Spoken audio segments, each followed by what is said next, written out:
ভিক্ষাবৃত্তি ও বিভিন্ন আইন বহির্ভূত কর্মকাণ্ডের সঙ্গে সংশ্লিষ্টতার অভিযোগে গত ৪৮ ঘন্টায় প্রায় ১৭০ জন পাকিস্তানিকে দেশে ফেরত পাঠিয়েছে সৌদি, সংযুক্ত আরব আমিরাত, ইরাক, ওমান, সাইপ্রাস, যুক্তরাজ্য সহ ১১টি দেশ।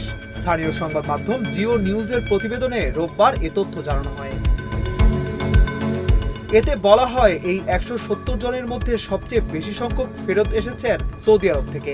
দেশটি থেকে ৯৪ জন পাকিস্তানিকে ফেরত পাঠানো হয়েছে।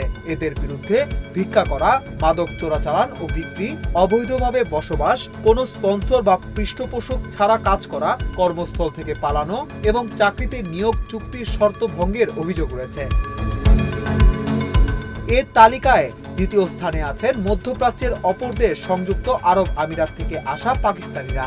অভিবাসন আইন লঙ্ঘন এবং বিভিন্ন অপরাধমূলক তৎপরতার সঙ্গে সংশ্লিষ্টতার অভিযোগে গত ৪৮ ঘন্টায় ৩৯ জন পাকিস্তানিকে ফেরত পাঠিয়েছে আমিরাত।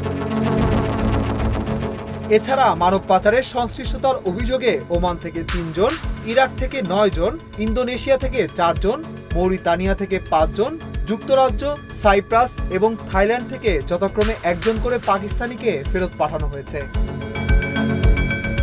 সম্প্রতি বিভিন্ন দেশ থেকে পাকিস্তানি নাগরিকদের বের করে দেওয়ার ঘটনা বেড়েছে। বিশেষ করে ভিক্ষাবৃত্তির কারণে সৌদি আরব পাকিস্তানি অনেক নাগরিককে ইতিমধ্যে বিতাড়িত করেছে।